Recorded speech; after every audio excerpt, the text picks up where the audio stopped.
Cada libro encuentra a su lector. En Discovery Book creemos en el poder transformador de la lectura. Te invitamos a descubrir autores, explorar nuevos mundos y dejarte inspirar en cada página. Por eso, somos orgullosos patrocinadores de la tercera Feria Virtual del Libro Colombia, un espacio que celebra la creatividad, la cultura y las voces que construyen nuevas historias.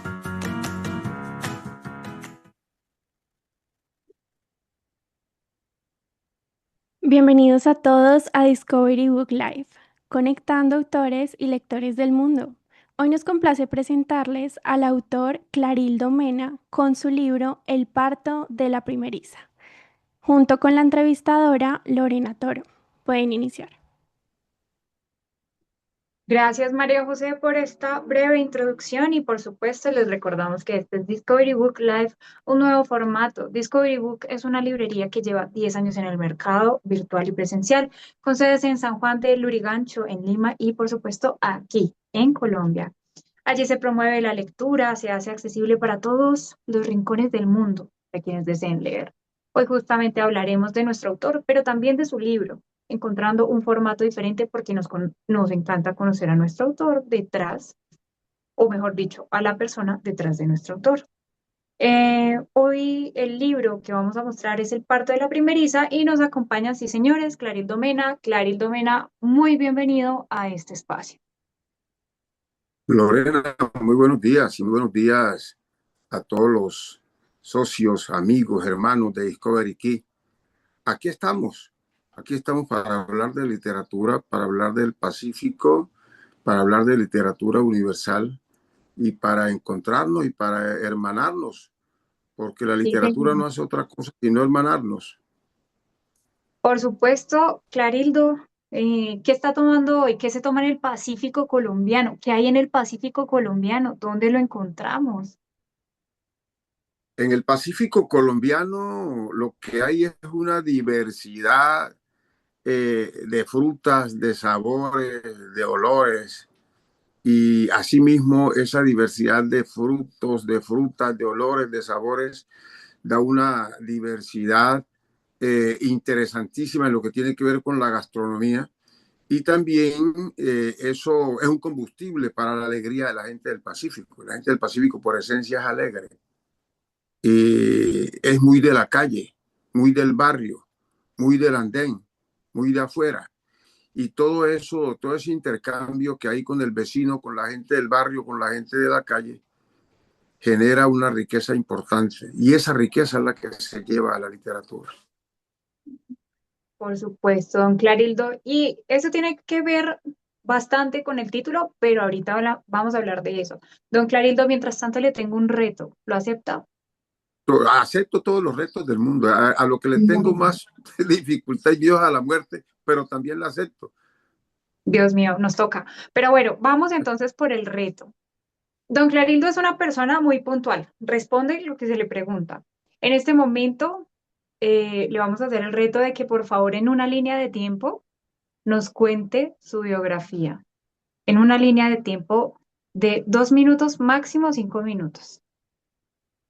Yo Mínimo nací a dos orillas, minutos, máximo 5 minutos. sí, yo nací a orillas del río Atrato, una población conocida como Yuto Chocó, hijo de Ángel Pío y Cervelina, de una familia con algunas carencias económicas, pero muy ricos en amor, ricos en solidaridad y ricos en afectos. Nosotros somos 8 hermanos vivos, de ellos después han fallecido 2, pero al principio somos 10 y murieron 2 muy niños, por eso siempre hablamos de 8. Entonces, en esa familia crecimos con mucho amor, como te digo, a orillas del río Atrato. Y vivir a orillas del río Atrato, eso ya marca una impronta en las personas. No, no es lo mismo vivir a orillas del río que vivir en la llanura o que vivir en la altiplanicie. Entonces, eso ya marca una impronta en la persona y define una ruta que es su cultura, que son sus costumbres y que son las formas de vida. Entonces, de esa ruta, de las costumbres, de las formas de vida y de la cultura, así mismo se escribe y así mismo se proyecta toda la narrativa que nosotros construimos. Te cuento que de pequeño aprendí muchas cosas en esas vivencias a orillas del río y en eso de introducirme en la selva, en el monte. A mí me picaron culebras, me picaron avispas, me picaron arañas, me mordieron murciélagos en las horas de la noche. Dormí casi que a la intemperie en las minas cuando iba con mi madre o con mis padres a trabajar la mina. Pero todo eso le forja el carácter a las personas y yo creo que eso me forjó parte del carácter porque me tocó duro al principio. Fui un hombre que me gustaba mucho la pesca por Sí. deporte y por necesidad también, porque de los pescados que sacaba del río dependía en parte la liga a veces en la casa para comer. Y de todo eso, como te digo, me forjó el carácter Y y las sentí la defensas. necesidad y las defensas, y sentí la necesidad de estudiar, de prepararme. Me gradué como maestro superior en la Escuela Normal Superior de Varones de Quito. Después hice licenciatura en Administración Educativa en la Universidad San Buenaventura de Medellín. Después hice maestría en el CINDE de Sabaneta. Y después me gradué como comunicador social en la UNAT. He sido catedrático universitario, rector de algunas instituciones educativas, maestro por excelencia, educador de aula, como te digo, coordinador de disciplina. Eh,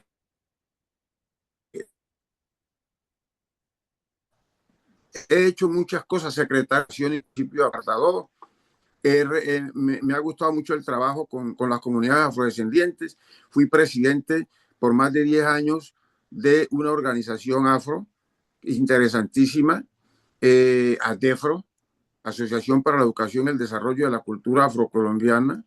Recibí la champa de oro de la Conferencia Nacional como premio de la Conferencia Nacional de Organizaciones Afrocolombianos. Y he recibido varios premios y condecoraciones a nivel municipal, departamental y nacional que realmente me llenan de orgullo y que hablan del trabajo que he hecho con las comunidades. Entonces, ese es Clarín, un hombre que ha trabajado seriamente por las comunidades. Soy pensionado ahora, me pensioné como rector de una institución educativa desde antes del 90. Tenía muchos escritos porque escribía demasiado en papeles sueltos y por allí en cuadernos y cosas así por el estilo. Y ahora, después de pensionado del año 2006, inicié a publicar en serio.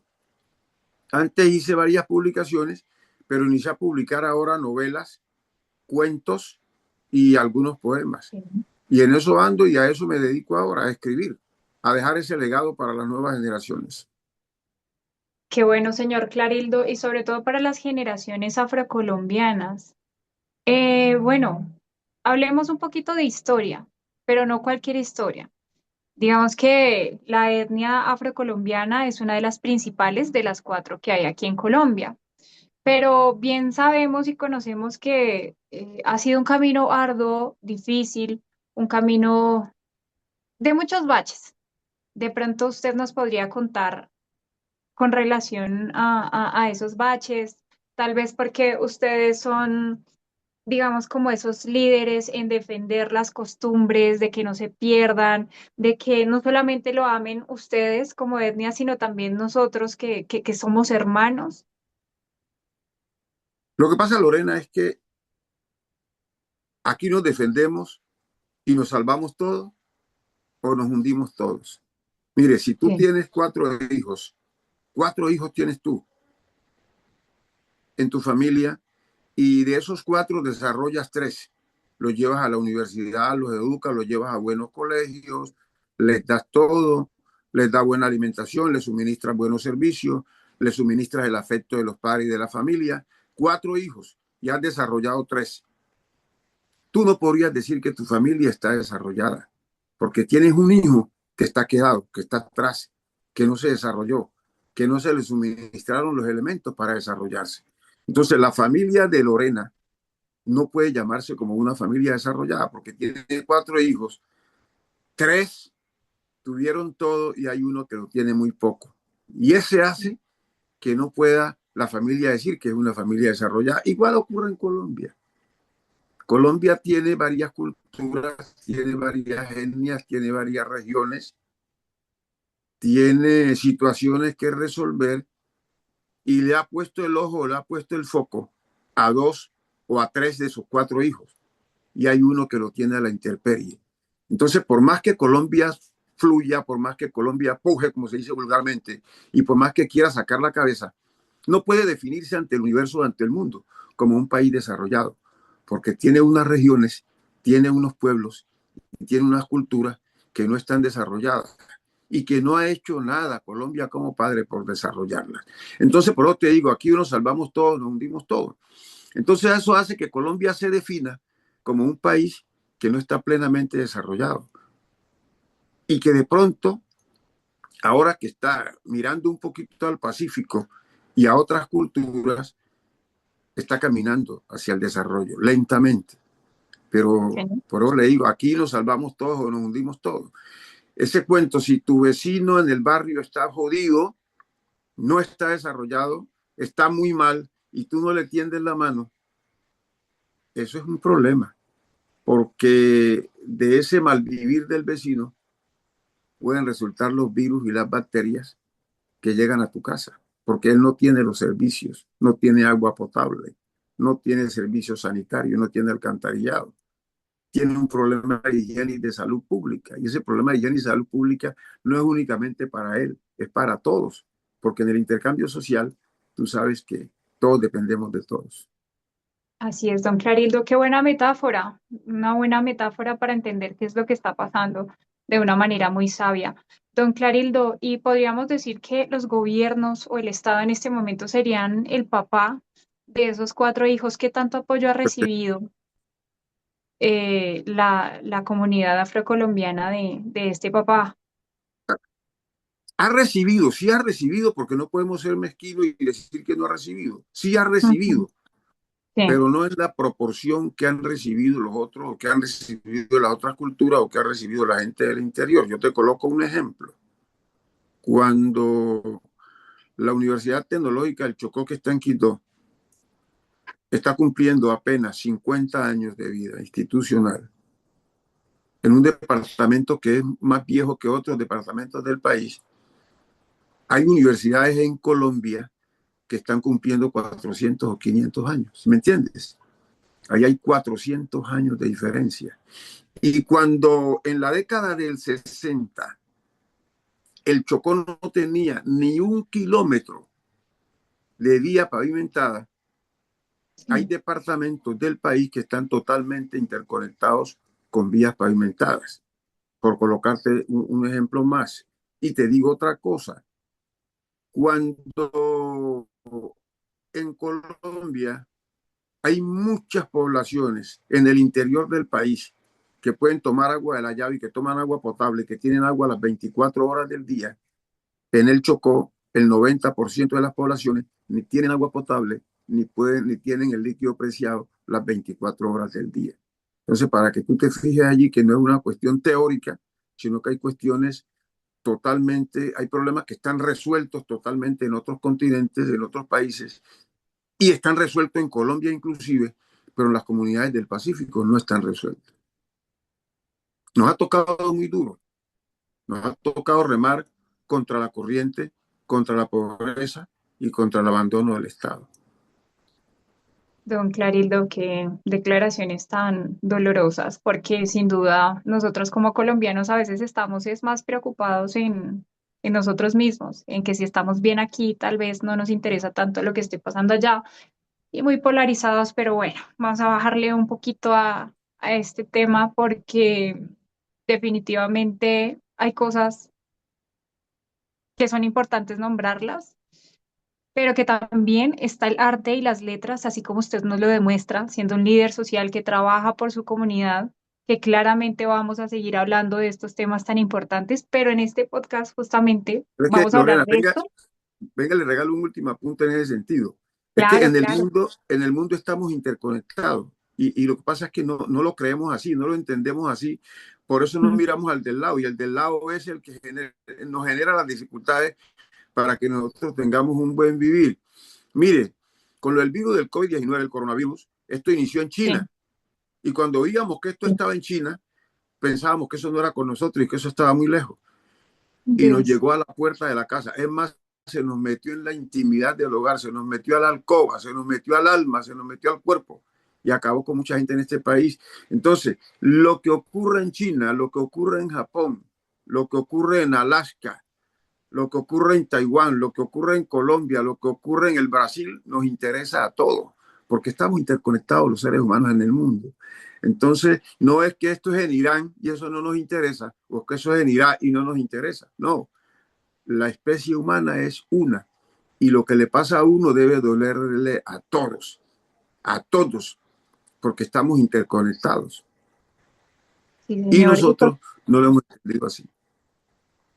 No lo hemos entendido así, don Clarildo. Y justamente como usted nos envía esta metáfora, somos una familia y en la familia se supone que todos deberíamos crecer a la par y A la pues par.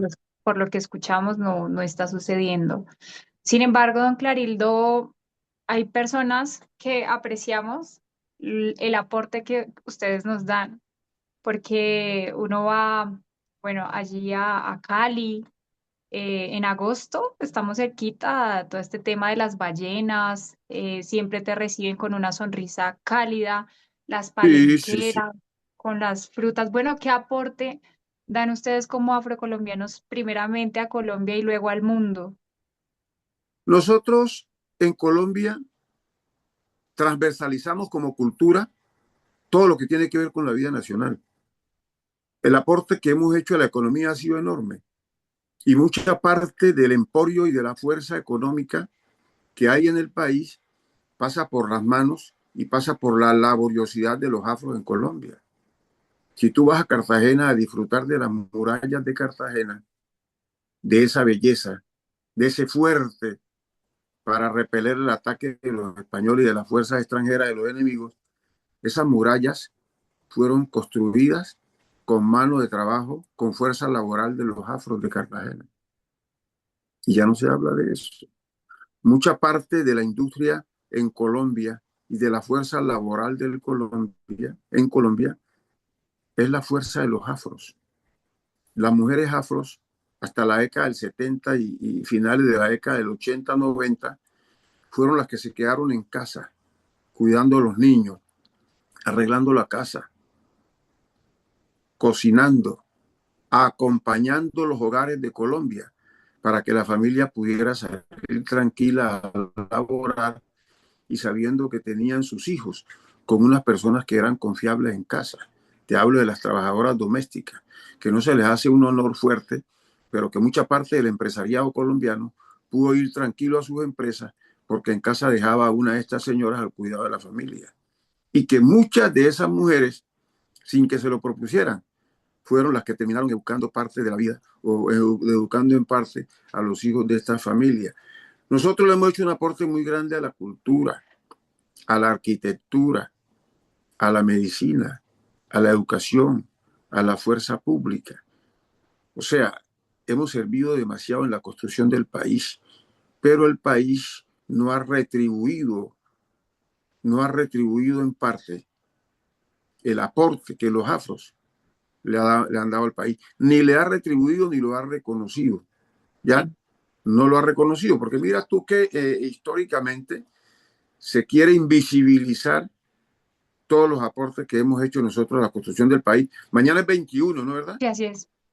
Mañana es 21 del mes Sí, de así mayo. es. Bueno, mañana es el día de la afrocolombianidad, Eso, ¿ya? bueno, Es el día, se celebra el día de la abolición de la esclavitud. No te importante. olvides que un 21 de mayo de 1858, si mal no estoy, no recuerdo la fecha ahora, José Hilario López, como presidente de la República, dijo que a partir de esa fecha no habría más negros esclavos en Colombia y abolió la esclavitud. Dijo que a partir de esa fecha quedaría abolida la esclavitud en Colombia. Y más adelante el Estado, en su sabiduría, genera la Semana de la Afrocolombianidad para que en esa semana se reconozcan los aportes que han hecho los afros a la construcción del país de nacionalidad. Lo de los afros no es el baile, no es el fútbol, no es la gastronomía. Esos son agregados de los afros. El baile, el fútbol y la gastronomía son agregados y son habilidades que tenemos nosotros además. Pero tenemos todas las otras habilidades. todas las otras habilidades de las otras culturas la tenemos, sino que además de esas habilidades, tenemos la habilidad, eso sí, muy particular, de la gastronomía, de la música, de la alegría, de la cultura y el deporte. Tenemos una habilidad especial para el deporte por la anatomía nuestra y tenemos una habilidad muy especial para la cultura y una habilidad especial para la gastronomía porque eso genera una simbiosis. Hemos aprendido mucho aquí y hay una combinación entre la cultura africana y la cultura andina o la cultura iberoamericana y eso da una riqueza muy amplia. Y ese aporte lo hemos colocado nosotros los afros aquí en el país con la herencia que trajimos de África, no únicamente, como te digo, en gastronomía, en música y en deporte, sino que traemos una herencia en arquitectura, una herencia en ganadería, en minería, en orfebrería y en muchas formas de ver la vida de una manera distinta. Hay una cantidad de hechos, de usos y costumbres que se dan en el país en este momento que no se reconocen, pero su origen es africano. Sí, yo esta mañana miraba en las noticias algo y criticaban, por ejemplo, y digo yo, qué ignorancia. No voy a hablar de la candidata o de las candidatas, sino que criticaba a Francia Márquez porque en este momento está en África.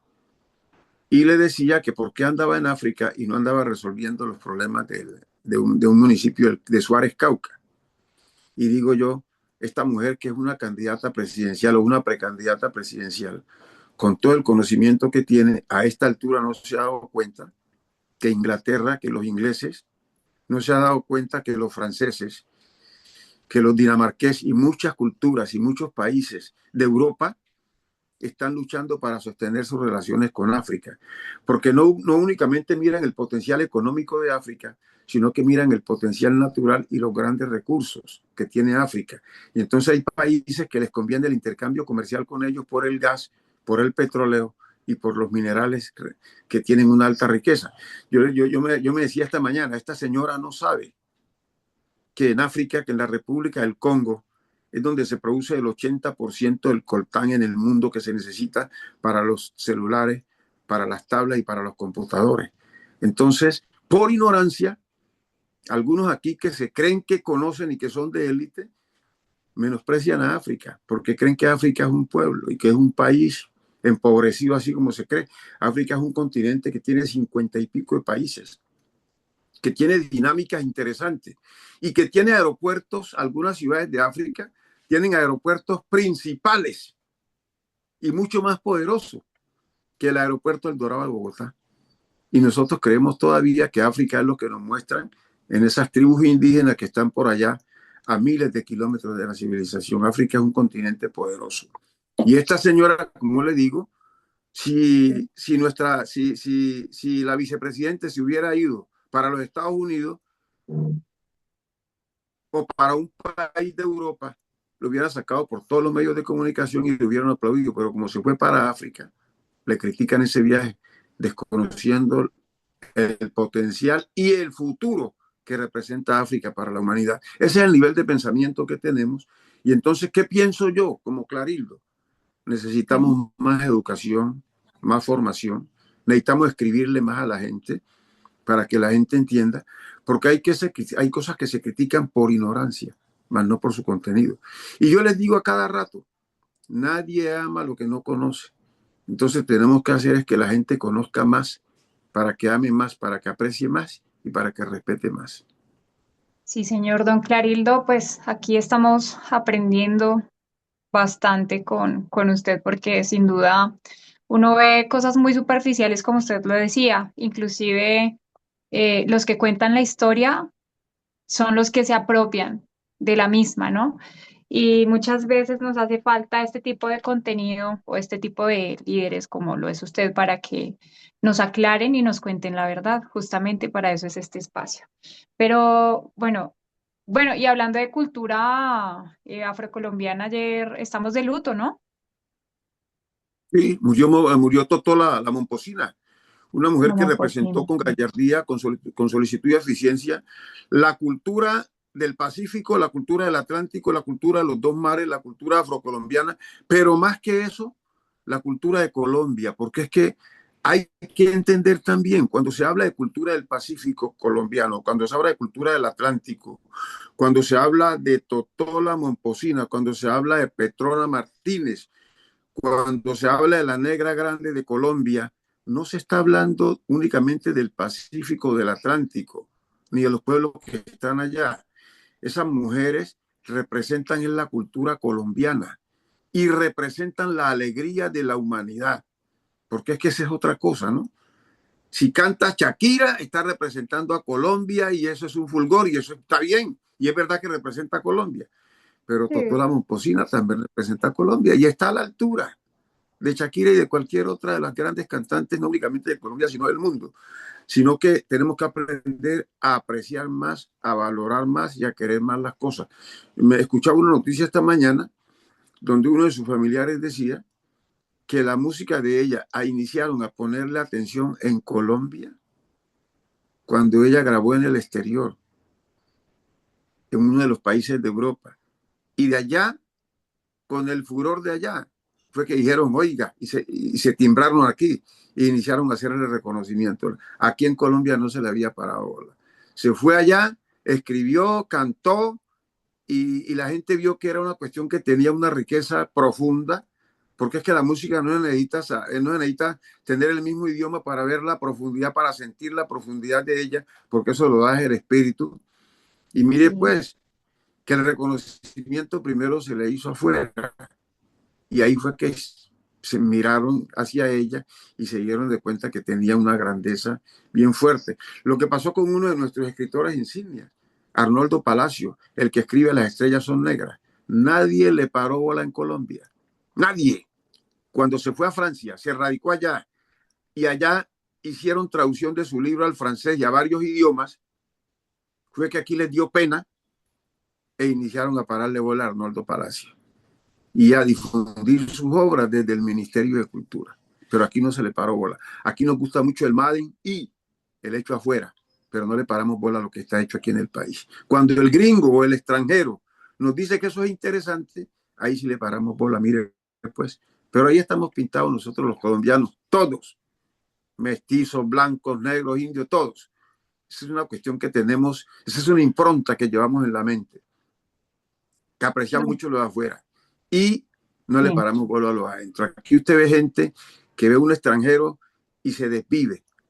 así es. Mejor dicho, le pone tapete rojo, pero al Sí. colombiano lo trata de cualquier manera. Pero cuando salimos, cuando nos vamos hacia afuera, llegamos a los aeropuertos, nos damos cuenta que a todos nos maltratan como colombianos. Ahí entendemos que de nada nos vale andar de sapos en el mundo, porque cuando salimos a todos nos dan con el mismo látigo. Ay, Dios mío, don Clarildo, por Dios, Fuerte, pero hay que decirlo para está que fuerte todo le esto. quede la No, sí, información. pero sí, claro, hay que llamar las cosas por su nombre y la verdad, conectándome a lo que usted dice, yo comparto su crítica. Y sí, al colombiano le hace falta mucha identidad. Es que nosotros no somos, no voy a decir marcas, pero nosotros no somos esas marcas, nosotros somos Colombia. Inclusive aquí nosotros nos vestimos con ciertas marcas y las mostramos. Y Made in Colombia tiene buenas telas, tiene comida, tiene agricultura, plantas medicinales, tenemos animales en cantidad y entonces lo enviamos para otro país Mire, y nos lo envían ya hecho. mire, usted se compra una mecha, como se dice vulgarmente, una percha, hecha en Medellín, Sí, la perchita. con la antigua connotación de cortejer, y eso le Ujú. dura 20 años y está intacta. Y tráigase una y en cuestión de 2 o 3 años está descolorida y está vuelta a nada. Nosotros teníamos una industria poderosa, grulla, echego, fabricato, cortejer, pepalfa, todos esas fábricas de platos, de vajilla, todo, y por qué es más barato todo lo que viene de allá, pero mentira, que es porque a la gente le gusta mucho el Made in. Ahora, si nosotros Sí. realmente estamos bien formados mentalmente, apreciamos y valoramos lo nuestro y no tenemos por qué andar nosotros consumiendo cosas que no le generan un empleo al país. Pero es una cuestión cultural más que cualquier otra cosa. Nos gusta mucho, como le digo, el Made in. y no apreciamos lo que tenemos. Yo estoy aquí vivo en Antioquia, en Medellín, aquí en apartado, pero todo esto es Antioquia. Y yo Sí. desde pequeño conozco el poderío de la industria de Antioquia y el poderío de la industria nacional. Y todas esas industrias se han quebrado no por falta de consumidores naturales, ni por deterioro de sus productos, ni por baja calidad de sus productos, sino por una mala visión que tenemos nosotros de lo que es el producto nacional y por la forma como nos arrodillamos ante el producto internacional. Sí, señor. Don Clarildo, por aquí me están enviando unos mensajitos de personas que nos están viendo y me dicen que felicidades, que qué hombre tan culto, que qué orgullo. Ahí, bueno, le doy esos comentarios. Bueno, don Clarildo, hablando de temas culturales y de aportes culturales, vamos a nombrar algo muy especial y es justamente sus libros, porque no es uno solo. Aquí presentamos el parto de la primereza, que recordamos que lo tenemos aquí pues en Discovery Book. Estamos en Colombia, pero también estamos en Perú para que lo encuentren. Encontramos el parto de la primeriza, pero también otros escritos. Si nos puede, por favor, contar acerca de sus libros, quedamos pues encantados y ya sabemos dónde encontrarlos. Te voy a hablar de los 4 últimos. Yo he escrito varios, pero te voy a hablar de los 4 últimos. Te voy a hablar de Cuentos de Río, Mar y Tierra. Cuentos de Río, Mar y Tierra tiene 15 cuentos. Muchos de esos cuentos fueron pensados un poquito antes y a principios de la década del 90. Lo publiqué en el 2016. En esos 15 cuentos hay un cuento, el primer cuento es El Inspector Conejo. El Inspector Conejo en fábula retrata la realidad político, social, económica y administrativa del país. Escrito en 1991, inspirado, como te digo, publicado en el 2016, pero si tú lees El Inspector Conejo, la realidad hoy, a 20 del mes de mayo, está intacta, como si se hubiera escrito el libro ayer. Y no solo en ese, sino en muchas casuísticas.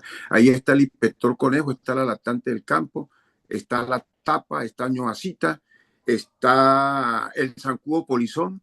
El zancudo polizón representa a la gente que se mete en los aviones y los barcos y se va a otros países a buscar horizontes, pero está escrito en fábula.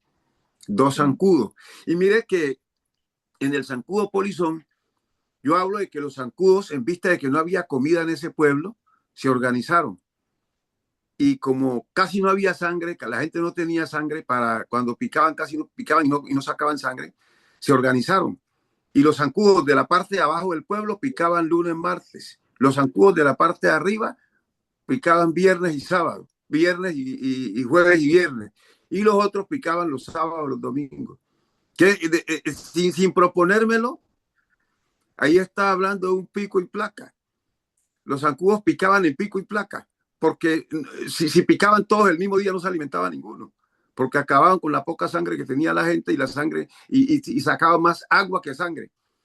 Entonces, ese zancudo, el zancudo polizón en fábula también, lo que muestra es la realidad política, social y económica de los pueblos del Pacífico, de los pueblos del Atlántico y de la gente pobre que vive en la ruralidad y que sufre hambre, sufre enfermedades y sufre dificultades a la gente que le falta atención del Estado.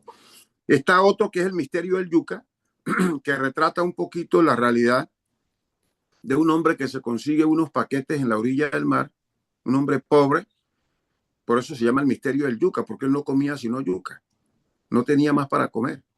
Entonces el hombre baja un día a bañarse y se consigue unos paquetes en la orilla del mar. Y esos paquetes eran puros dólares, de esos que tiran al mar la gente cuando va afanada, cuando lleva los paquetes, lo que lleva los traquetos, la gente que comercia la droga, cuando lo persigue la autoridad, tiran eso al agua. Y él se consiguió 2 paquetes de eso. Y ese hombre que se consiguió esos 2 paquetes, y siendo el hombre más pobre del pueblo, pasó a ser el hombre más rico. Entonces él se fue del pueblo sin que la gente se diera cuenta que él había conseguido los paquetes. Y ese tipo intentó satisfacer todas las necesidades insatisfechas del pueblo. El pueblo no tenía luz y mandó unas plantas eléctricas y mandó todos los insumos para colocarle luz a todas las casas del pueblo. Y se volvió el benefactor de todo ese pueblo. Muchos años después se dieron cuenta que era el propio Yuca. Porque que de algunas, si se lee el cuento, se van a ver, se llama El misterio del Yuca, un tremendo cuento, ¿yo? Esos cuentos de Río, Mar y Tierra son clásicos y gustan mucho. Va en su tercera edición el libro, y créeme lo que lo leen demasiado y lo trabajan en algunas universidades y en algunos colegios. Lo trabajan en facultades de antropología, en algunas universidades. Después de ese, Bueno, escribí, sí. después de ese escribí La mensajera de la muerte. La mensajera de la muerte es una señora que conoce con su esposo, entre ellos dos hacen una dupla y conocen el misterio de la muerte. Él lo sueña y lo piensa y ella lo traduce. Entonces ella se convierte en una persona indeseable en el pueblo porque a la casa donde ella llega, 9 o 10 días después muere alguien. Y la gente terminó dándose cuenta que ella era la mensajera de la muerte. Porque siempre que llegaba a una casa, en esa casa moría alguien. Entonces iniciaron a rechazarla de todas las casas. Pero finalmente iniciaron a entenderla a tal punto que da un giro introspectivo de la novela, a tal punto de que ya la gente quiere que ella duerma y se la pelean para que ella duerma en las casas, porque entienden que la llegada de ellas a los hogares ya no es una amenaza, sino que es una bendición. Esa es La mensajera de la muerte, muy leída, va en su segunda edición. Le cuento que la saqué y en menos de un año tuve que sacar la segunda edición. Ya se está agotando la segunda, de manera que voy camino a la tercera. La mensajera de la muerte, la están siguiendo por allí. Hay un cineasta caleño, Bayuno, que la está siguiendo y tiene ganas de llevarla a la pantalla, Palau, un cineasta Palau. Anda en eso y estamos en contactos. Vamos a ver si van a hacer una serie de Netflix y lo van a llevar a la pantalla. La mensajera de la muerte. La mensajera de la muerte retrata la cultura del Pacífico. En La mensajera de la muerte se entiende el tema, todos los rituales mortuorios, la novena, el velorio, la última novena, el entierro y cómo se asume la muerte en la cultura del Pacífico. ¿Cómo se asume? Entonces, ¿qué se dice allí? Es universal, porque la gente dice, si esto es en el Pacífico, viven el duelo así, nosotros lo vivimos acá en el Atlántico de esta manera, y nosotros allá en la altiplanicie lo vivimos de esta manera, nosotros en los llanos lo vivimos de esta manera, nosotros acá en Dinamarca lo vivimos de esta manera, nosotros aquí en Bogotá lo vivimos de esta manera. Allá, ellos allá hacen novena, nosotros acá hacemos misa. Ellos allá entierran, lo llevan a la tierra y lo hacen de cuerpo presente. Nosotros acá vamos al horno crematorio y llevamos la ceniza y la esparcimos de acuerdo a la voluntad del difunto. De todas formas, lo que te quiero decir es que la muerte es universal. Ahí lo que se hace diferente es cómo se asume en cada una de las culturas y cuáles son los rituales que se hacen en cada una de las culturas. Entonces, La mensajera de la muerte nos recuerda los rituales de la muerte en la cultura del Pacífico para que nosotros podamos ver cómo se está haciendo en cada una de nuestras culturas. Sí, señor. Y tenemos también el parto de la primeriza. Todos los libros los Antes, encontramos. van dos. Hay otro, después de ese, está Sí, sí, El sí. conductor de los fantasmas y otros cuentos. Ese tiene 12 cuentos clásicos y muy buenos también. Allí está el cuento del sexto sacramento. Hay un señor que lo nombran en la capital como inspector de sanidad de un pueblo que está en la costa. El señor nunca había venido a la costa, es más, no conoce el mar. Llega al pueblo. Él no conoce a ni una persona del pueblo, a ninguna. En el pueblo nadie lo conoce a él tampoco. Y ese tipo llega ahí a las 5 de la tarde. Y al otro día, a las 7 de la mañana, ya estaba casado con una mujer que él ni siquiera le sabía el nombre. Cuando la vio y despertó y la vio a su lado, le preguntó que ella cómo se llamaba. Y ella le dijo el nombre y ahí inicia. Pero ¿sabe a dónde va el cuento? El cuento va a que a pesar que ese matrimonio fue tan traumático, Sí. y fue de dos personas que ni siquiera se sabían el nombre, terminaron siendo la familia más tradicional del pueblo y la más importante del pueblo, queriendo mostrar allí que a veces hay romances de 6 o 2 años que no garantizan nada, y hay romances que se dan en minutos y garantizan todo. Eso es cuestión de suerte o digamos de que el mundo está hecho así o que será la persona indicada para uno. Ese cuento es bien interesante. Hay otro cuento allí de un señor que muere aparentemente, pero después él asiste a su entierro, asiste a sus novenas, asiste a sus últimas novenas, a su última novena, y está presente en todos sus rituales mortuorios, a tal punto de que el día de la última novena es el hombre más feliz. Y como en las últimas novenas del Pacífico, se reparten galletas, panes, se reparten café, tabaco, cigarrillos. El hombre ese día fumó cigarrillo, fumó tabaco, comió panes, tomó café y era uno de los hombres más alegres de su última novena. Jugó dominó, jugó carta y bueno, allí se viene todo. Es un cuento muy querido. Y está también allí el mal vicio del pueblo, un pelado pequeño que a los 6 años se roba una olla de arroz y hace desastre a tal punto de que ese muchacho terminó haciendo desocupar todo el pueblo. El pueblo lo tuvieron que desocupar por culpa de él. Es un desastre el pelado. Se volvió un desastre por falta de atención social. Ahí ¿Quién están los sabe cuentos. quién se habrá inspirado? No, Hey, mentira. no, ahí hay de todo. Lo que se quiere es de todas formas mostrar la cultura y la cosmovisión del Pacífico y escribir para que la gente nos lea, para que nos entienda, para que tenga un insumo, para que pueda entendernos mejor, porque es que a veces, como te digo, a la gente se le critica no por la profundidad de sus hechos, sino por lo que la gente ve y por las apariencias, pero en la profundidad lo que se dan son otras cosas. Ese es el conductor de los fantasmas y otros cuentos. Sí, señor. Ahora último se vino el parto de la primeriza. El parto de la primeriza se hace para mostrar los cuidados ancestrales del Pacífico con una mujer parida. ¿Cuáles son los cuidados que se necesitan antes del parto, después del parto y en el parto? El parto de la primeriza, sus cuidados ancestrales. Allí se muestra cómo las madres acompañan a sus hijas en el parto y después del parto para que tengan buena salud ella y sus hijos y para que ella también no quede con una salud deteriorada. Tú sabes que hay muchas mujeres que después de parir quedan deterioradas a nivel de salud y a nivel físico porque no tiene buenos cuidados después del parto ni en el parto.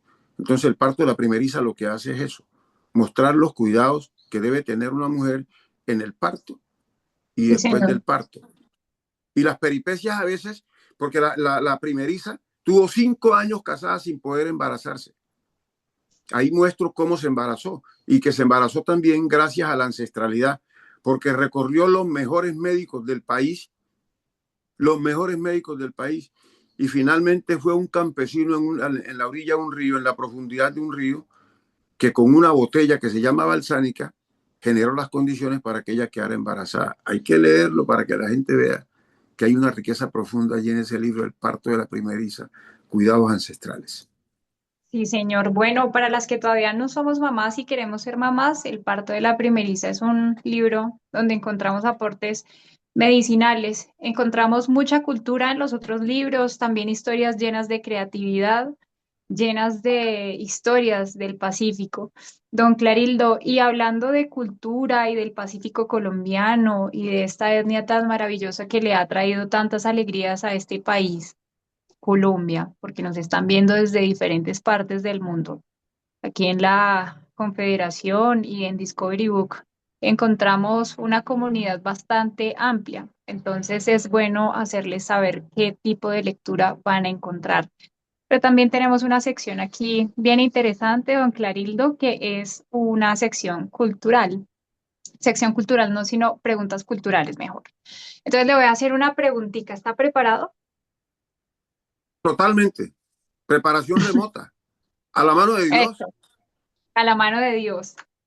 Bueno, don Clarildo, eh, hace un año aproximadamente, ay Dios, ¿qué pasó? Se acabó, estamos acá todavía, espérame, ya, que le pasó algo a mi celular, voy a expandir acá un momento, ya bueno.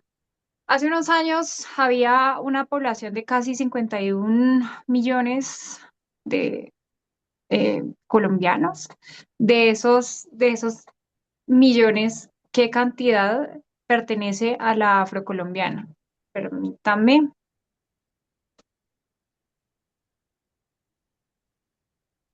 ¿Qué cantidad hay de afrocolombianos en este momento en Colombia? De esos 50, Ahí espérame, hay ya dos te... datos. Ahí hay dos datos. Hay un dato que es del Estado, Sí, que tiene 4 millones y pico, 4 millones y pico, que no representan. El Estado, por su visión económica, porque no se te olvide que el Estado tiene que generar recursos de acuerdo a la población de cada una de las sí, entidades territoriales y tiene que generar unos recursos dependiendo de las diferentes culturas. Pero nosotros, según el DANE, somos 4 millones y pico, pero no. Más del 10% de los colombianos pertenecen a la población afrocolombiana. Lo que pasa es que no hubo un proceso de buen reconocimiento cuando se hicieron los estudios del DANE. Pero nosotros sabemos, Colombia tiene más de 11 millones de afrodescendientes, tiene más de 11 millones de negros, que están sí. más que todo concentrados en las grandes capitales como Medellín, Bogotá, Cali, Buenaventura y dispersos en todas las poblaciones del Pacífico. Somos más de 11 millones. Es mentira que somos 4 millones y pico. Colombia hay más de 11 millones de negros. En Colombia hay más de 11 millones de negros. El Estado a veces por astucia y casi que por vergüenza a veces no hace Sí. el total reconocimiento. Pero créamelo, que yo que estoy metido dentro de las organizaciones, sé, y nosotros todos lo sabemos, que somos más de 11 millones en Colombia. Que lo que representa más o menos, si tú 11 millones da más del 10% de la población. Por supuesto, don Clarildo, uno le cree a las personas que están en campo de batalla, porque de teoría hablan mucho, pero las personas que están en campo de batalla como ustedes son los que saben. Bueno, en este Perfecto. momento, aquí googleando un poquito, me dice que llegamos a ser 53.048 millones de habitantes en Colombia. Entonces, de esos 53.000 hay pues la cantidad que nos dijiste con relación a afrocolombianos.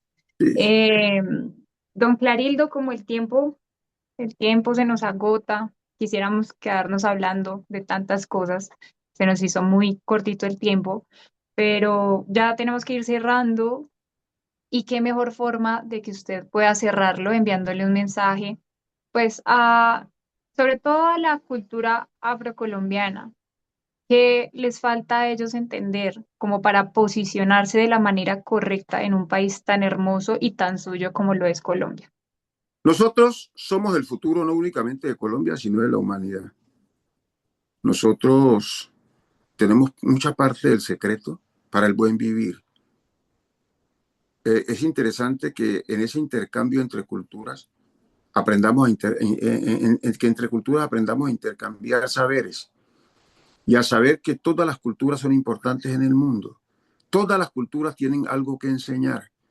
En el mundo no hay culturas superiores e inferiores. No hay culturas que están arriba una y otras que están abajo.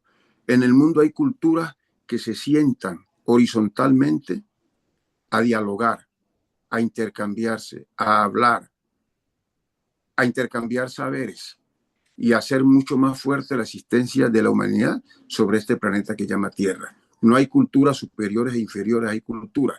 Y les insisto en algo, todas las culturas del mundo tienen algo que enseñar. Y la cultura afro tiene muchas cosas por enseñar. Yo les decía en una entrevista en Señal Colombia en estos días, en la pandemia, en el sector donde menos gente murió fue en el Pacífico, gracias al matarratón, a las hierbas y a los usos y costumbres de nuestros médicos ancestrales. Si eso le sirvió mucho al Pacífico y nos abrimos, eso pudo haberle servido mucho al mundo. O sea, el matarratón pudo haber salvado muchas vidas, no en el Pacífico únicamente, sino en todo el mundo. Pero como nosotros a veces no apreciamos las culturas de algunas comunidades, nos perdemos de una riqueza que es interesante y que de esa cultura o de los saberes de esa cultura puede depender nuestra vida. Yo quiero finalmente, Lorena, hacerle un reconocimiento a la Feria Internacional del Libro, a la Federación Internacional del Libro, eh, a Discovery Books, porque vienen haciendo un trabajo importante por la expansión de la cultura y de la literatura universal. Ustedes están haciendo un trabajo interesante. Están visibilizando autores y escritores que no tenían una vitrina para exponer sus ideas ni para vender sus libros. Están haciéndole un aporte interesante a la humanidad. Yo fui a Bogotá a la Filbo con ustedes y créanme que me gustó mucho la forma como atienden a la gente, la forma como arropan, el calor humano que ofrecen, el acompañamiento, y creo que vale la pena unirse a la Confederación Internacional del Libro, estar con ustedes. Ya yo le he hablado a varios amigos, voy a seguir con ustedes en la Feria de Medellín, voy a seguir con ustedes en la Feria de Cali, a acompañarlo a alguno de las ferias. Me gusta mucho y me gustó mucho haber estado con ustedes y lo recomiendo desde todo punto de vista porque vi un enfoque muy humanista, de mucho acompañamiento y de mucho respeto, y eso es interesante. No es esa cuestión agresiva ni leonina que quiere sacarle los ojos al autor, sino que antes, por el contrario, está más preocupado por acompañarlos y por hacerlos sentir bien que por cualquier otra cosa. Y eso tiene un valor incalculable. De manera que yo los felicito, les pido que sigan así y que sigan acompañando muchos autores, no únicamente en Colombia, sino en Latinoamérica y en el mundo. No se pueden olvidar que los que se escriben en el rincón más recóndito de Colombia, del Perú o de cualquier país, no es literatura para ese rincón recóndito, es literatura para el mundo y para la humanidad. García Márquez no escribió para Macondo, escribió para la humanidad. Juan Rulfo no escribió para Comala, escribió para la humanidad. Entonces hay gente que cree que como hay una literatura que sale de un rincón, la llaman dije literatura costumbrista, de las costumbres. Todo lo que se escribe en el mundo está basado en las costumbres. Pues que no podemos darle categoría de costumbre a unas cosas y a otras no. ¿Ya me entiende? Sí. Toda la literatura que se escribe en el mundo está basada en las costumbres. O sea, toda la literatura sería costumbrista, pero se quiere hacer creer en unas acrobacias verbales y mentales que la literatura de los pueblos es costumbrismo y que es folclore a veces, como se dice que es folclore, algunas cosas de los pueblos, pero lo que está en las grandes urbes es cultura. Aquí o todo es cultura o todo es folclore, o todo es costumbrismo o todo es literatura abierta a nivel universal. De manera que es una reflexión que también dejo, que aprendamos a apreciar y a respetar lo que se hace en los pueblos, lo que se hace en las comunidades, porque no es para las comunidades o para los pueblos, también son para el mundo y tienen el mismo nivel de cualquier literatura que se haga en una urbe o que se haga en cualquier continente o en otros continentes. Este es Clarildo Mena, un escritor del Pacífico colombiano que nos trae el parto de la primeriza, pero también un llamado a que nosotros seamos conscientes y que subamos un poco esa identidad que nos hace falta como colombianos, a que respetemos. Pero, don Clarildo, esto también es tarea de todas las personas que nos están viendo, porque justamente ahorita estamos en la era de difusión. Y hay que difundir los mensajes que realmente le hagan un aporte a la sociedad, no el de no sé, 5 segundos, 10 segundos y el baile, no. Aquí hay que hablar de temas profundos como son la cultura. La cultura y el arte nos ayudan a conocer nuestras raíces de una manera más profunda. Entonces, esto también depende de las personas que nos están viendo. Si ustedes pueden compartir estos podcasts, si pueden adquirir los libros y pasar el voz a voz, para nosotros sería muy importante, porque aquí no solamente se trabaja, don Clarildo, por un interés o por un ego propio, sino con un propósito de hacer crecer sociedad. Y no solamente aquí en Colombia y el Pacífico colombiano, que es tan importante, también en toda Latinoamérica y hemos logrado expandirnos a otros lugares del mundo. Así que esperemos que la Confederación siga creciendo. Claro que lo hacemos con mucho cariño y con mucho amor. Y bueno, mi nombre es Lorena Toro, periodista de esta Confederación. Nos vemos en una próxima de Discovery Book Live. Hasta pronto.